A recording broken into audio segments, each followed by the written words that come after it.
Welcome back, YouTube, to part 2 of the Halloween Comic Book Spooktacular. Anyway, thanks for tuning in. If you haven't seen the first video, please go back and watch part 1. It was the beginning of this Halloween expose. I'm doing a rundown of some of the coolest Halloween-themed comic books in my collection. And I really hope you enjoy these theme videos because I love making them. I've got a few more on the horizon that I'm thinking of, but always give me topics. You know, I would love if you give me, hey, I'd love to see this kind of theme, or I'd love to see this, what you got of this, you know, favorite authors or favorite artists, or a list of greatest storylines or something like that. You know, things you're interested in, I will try to do my best. I don't have every single comic book in the world, but I've got a bunch, and I'd love to share them. So with that, let's start with part 2 of our Halloween Comic Book Spooktacular. We left off with some Doctor Strange, so if you're a Doctor Strange fan, go watch part 1. But here we go with some DC Dark. Now, I am a huge DC fan. Probably the biggest on YouTube. No, I'm just kidding. But I'm pretty big. I'm a pretty big DC fan. Batman is my guy, right? I love Marvel. Don't get me wrong. Marvel is great, but I connect more with the DC stuff. It's a little bit darker. It's a little bit more serious. I like it. I'm not that dark and serious. Okay, don't get me wrong. I'm not some like weird guy that's in my basement like, you ring. Sorry, that was my Lurch impression. But hey, it's Halloween. Let's have some fun. So DC Dark stuff. Let's get into it. We've got our first little set here. That is Sandman, #1. The Jack the King Kirby, a Simon and Kirby special. Hey, Simon and Kirby wrote some sweet stuff. And one of them was this cool book, Sandman. You know what? Let me be honest. I haven't read it yet, but I'm going to. Just got to take time. There's a ton of stuff to read. I haven't even read probably 3/4 of the new stuff that I bought. And it just piles up, and you just get behind and behind and behind. You can't read everything, but I try my best. But I will look at this beautiful Jack Kirby cover, and I will say, wow, that looks really familiar.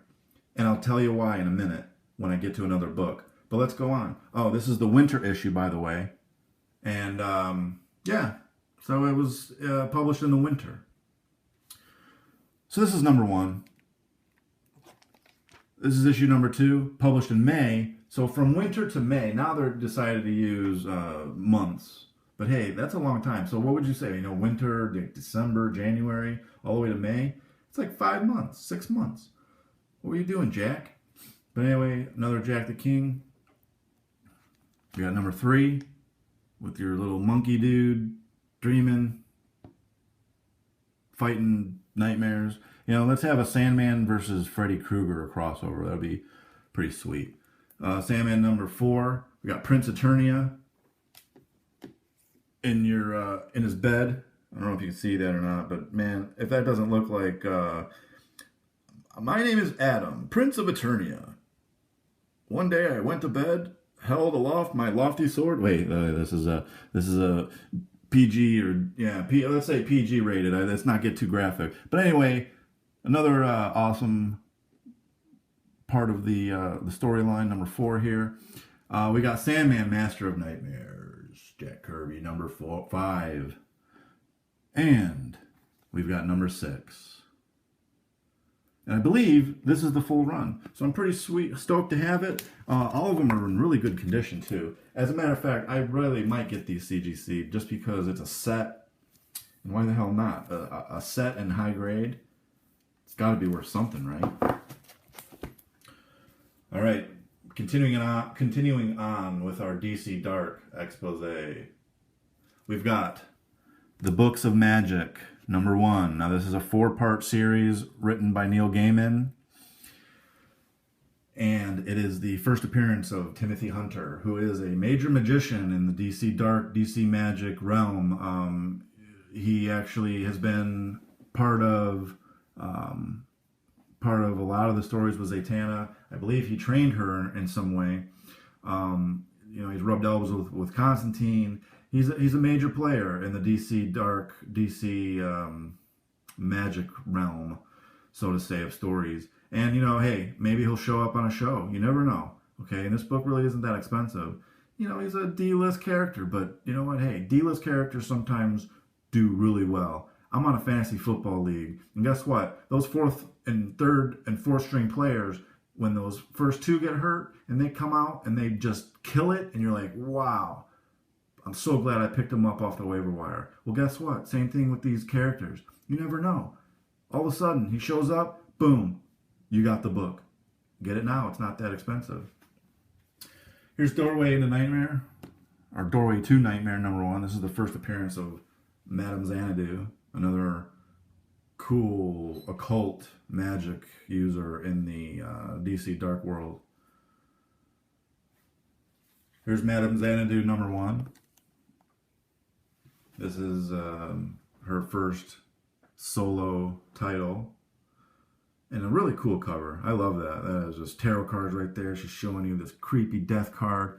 You've got the burning candle. You've got her, you know, her whatever these are. This little thing, I don't know, it looks like a clock. Sitting in her little shop, you know, giving you a tarot card reading. I look at this. I'm sitting at a table across from this comic book, and I'm like, wow. I'm not going to have a lot of good luck when she shows me that card. All right, Demon number 1, another Jack Kirby original, and this is what I'm talking about. Okay, so I showed you that Sandman book, and I'm like, yeah, I've seen that before. So when you put them up to each other like this, you'll see some similarities. I don't know if you see the similarities, but I sure do. As a matter of fact, it looks like the same exact character. I'm trying to center this for you guys. So, is that not the same image? Just maybe pushed up a little bit? The demons, you know, maybe coming a little bit more forward or a little enlarged. But maybe the legs a little bit different too. But, you know, it's pretty damn similar. So, I'm going to say this is a recycling of artwork. There's nothing wrong with it. Artists are busy people. They've got 2, 3, 4 titles they got to write. They got to draw, and that's a lot of time. So for an artist to recycle something, no big deal. But hey, I'm just saying, it looks pretty similar. Yeah. Anyway, that's my tangent. Whoops. That's my tangent, and I'll go on to something else. But hey, I love having the demon. He is a cool character and a cool book. Great cover. Here's Adventure Comics number 429. This is the second appearance of Black Orchid, another dark DC Dark, Justice League Dark character. This is not her first appearance. Her first appearance is number 428, which is on my list. But right now, hey, if you can't get the first, get the second. That's what I'm saying. Showcase presents number 80, the first Silver Age appearance of the Phantom Stranger.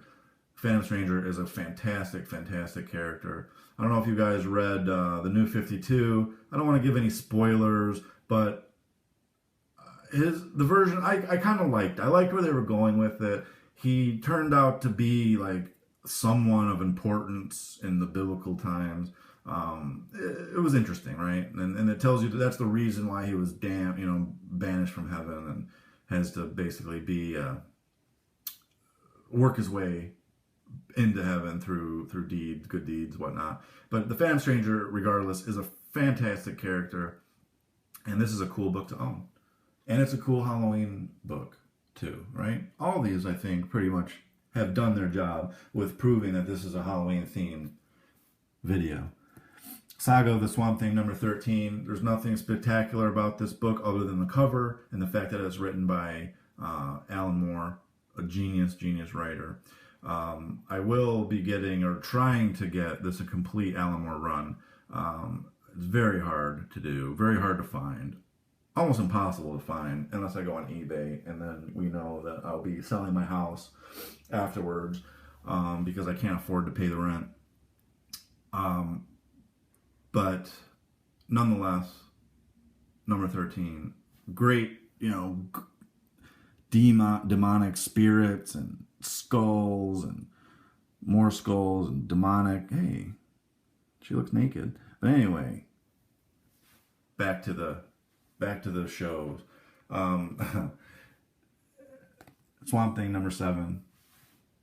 I don't know if I've ever told you that I like Batman, but I do. And Batman's on the cover of a Swamp Thing book. Okay, I see this.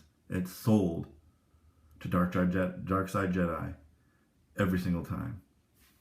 Here's Swamp Thing number 37, the first appearance of John Constantine, another part of the Alan Moore story. Super glad to have this, and it's a very nice copy. I really have no complaints. This is a great book for me. Constantine, unfortunately, this show didn't really last, which is a bummer because I really liked it. But hey, it's cool because they're putting him on Arrow, so I hope maybe he gets a comeback. People start liking him. Hey, you got to get what you can take, right? Or take what you can get, and I'll take Constantine on Arrow. Here's Swamp Thing number 50. This is the first appearance of the Dark Justice League Dark, DC Dark, whatever you want to call it. You got, Dr. Fate, Deadman, you got Phantom Stranger, Swamp Thing, Demon, Spectre, some weird green dude that looks like, I don't know, he looks like something. I don't know who that is. And then you got a dog with no eye. That's pretty messed up. Sorry, dog. Poor dog. He's getting chased by all these monsters. Like, what the hell?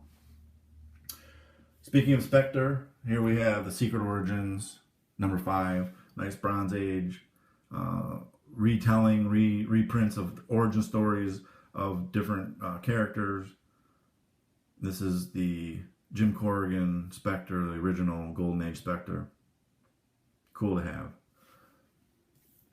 If we're talking about the Spectre, we got to show these next few books.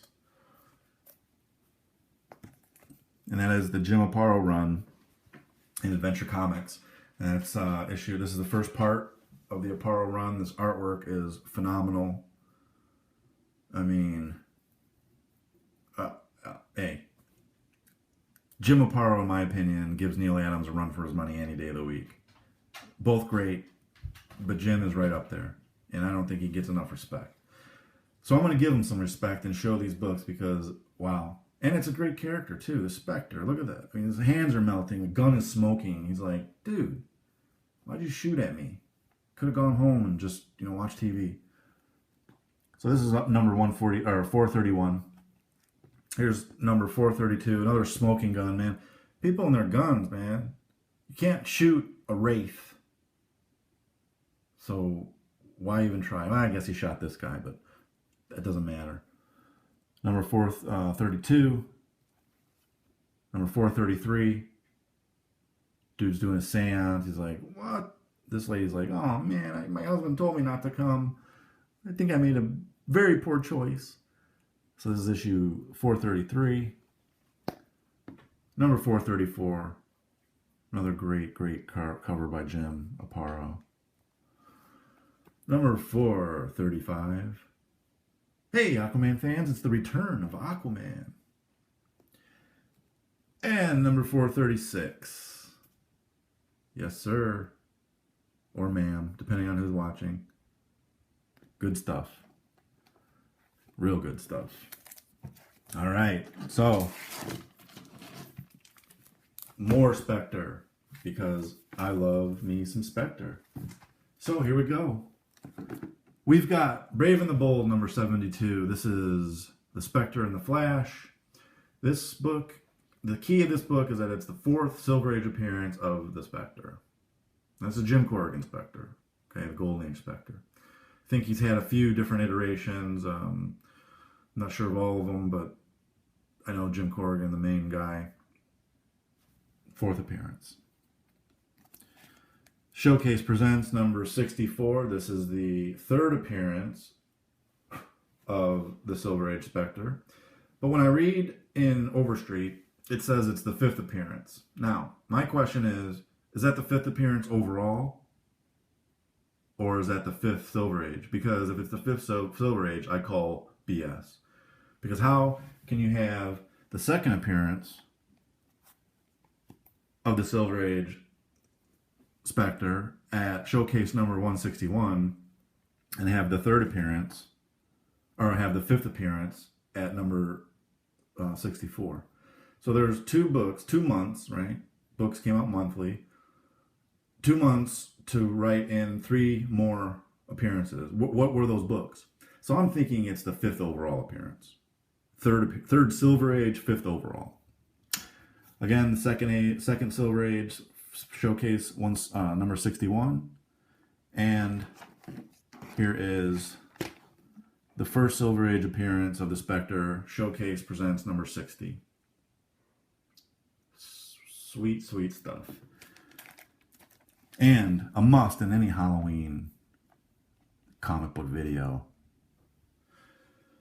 Another must in any Halloween comic book video is this character right here. What?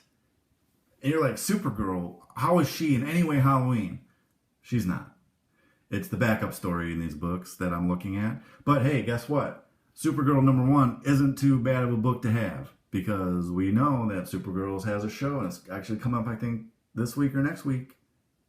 And if it's a good show, people are going to want this book. Not her first appearance, but her first self-title. No, but what I'm looking at for the Halloween part of this story is that right here. Also, that bewitching magician Zatanna. Now, Zatanna is probably hands down my favorite female superhero. Hands down. There isn't really even a close second. So when it comes to female superheroes, Zatanna is my girl. And this is actually her origin story.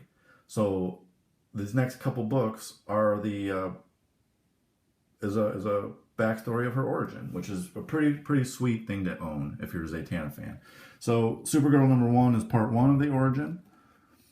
Supergirl number 2 is part 2 of that origin.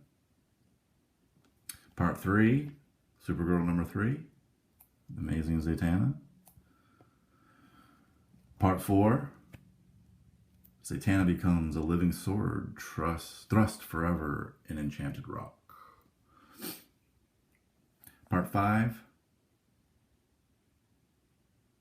Well, so 5-part origin of Zatanna. All right, down to the last couple books. So while we're on the subject of Zatanna, let's show these last books. Now, there's a story behind these books that I think is very interesting, and I will go through that after I show them. But I'm very, very happy to have this next little selection because, for one, it's an early crossover, and I don't know if they did many crossovers back in the Silver Age or Golden Age.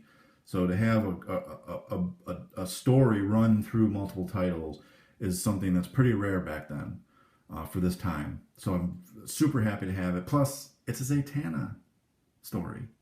So we got Hawkman number 4. And that's the first appearance of Zatanna in the comic book world.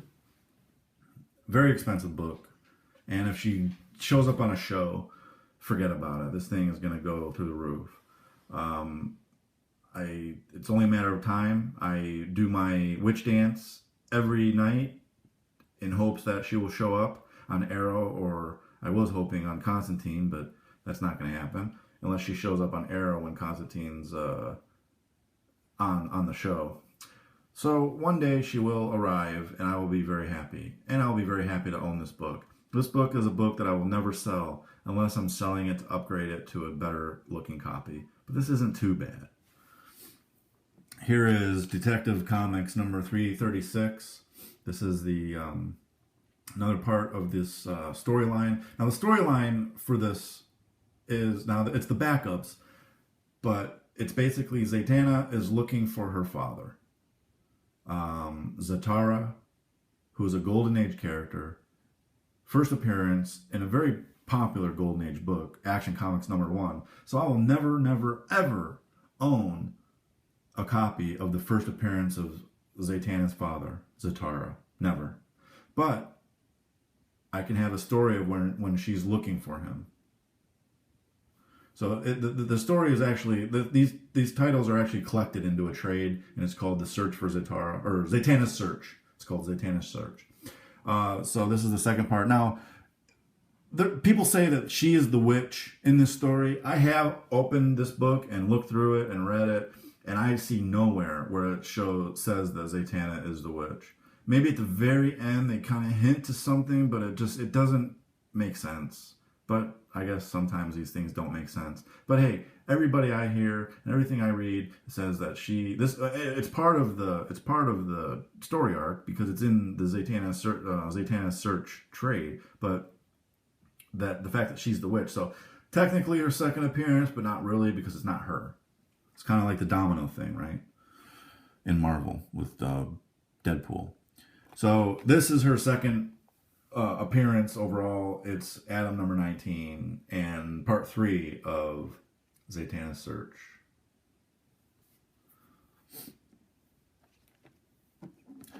Here is part 4, Green Lantern number 42.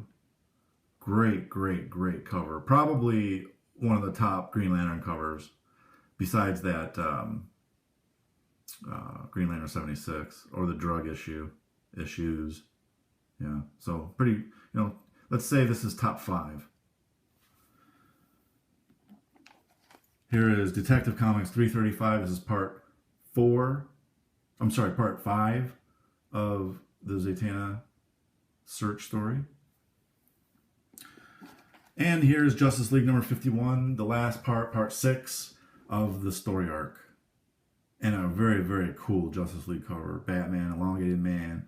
You got Adam, Zatanna, just about to wreck it up. Yeah.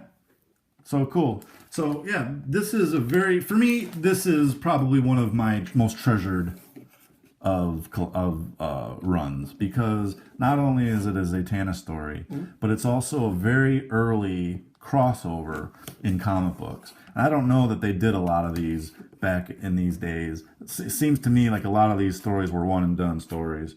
And here we have an amazing crossover between some amazing titles.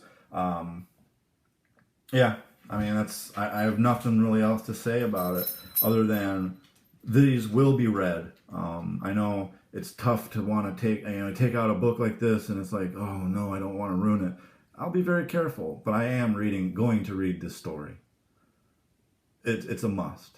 So anyway, I hope you enjoyed it. I enjoyed really showing you these books. Thank you for sticking around. I know some of these videos can really be long, but there's so many books that we all want to show you. They're really short, quick videos are great. And, the younger generation, hey, I'm ADD. I have it, right? I take medicine. I have a very short attention span, but I find that if it's something I love and something that's interesting, I'll stay tuned. And I find that with a lot of your longer videos that you guys show, I'll stay. I want to see what it is. So thanks for sticking around. Thanks for watching my stuff. Thank you for liking. Thank you for commenting. Thank you for subscribing. I will be doing more videos. I will be watching your videos. This is a great community. Join me on Instagram. It's a fantastic, fantastic, fun thing. It's easy. You throw up a picture instead of putting a whole video up on YouTube. So it's getting to be a lot of fun and a great community. I've met a lot of really cool people. Unfortunately, most of them live in California and I'm in Michigan, but one day, I promise, I will get out there and I will visit you guys and introduce myself and get to form some really cool friendships, with a hobby that we all love. So thanks again. Halloween is fast approaching. Happy Halloween. I'm Darkside Jedi. And please remember, buy what you love and you will always love what you buy. And that is something that I hold near and dear, because if I don't love it, 9 times out of 10, I'm not going to buy it. Because if I can't sell it for what I bought it for, what's the point? And then I'll be like, oh man, I lost money. So guess what? Love it, and you'll be happy to have it. All right, guys. Happy Halloween. Talk to you soon. Thanks for watching. Darkside Jedi saying good night.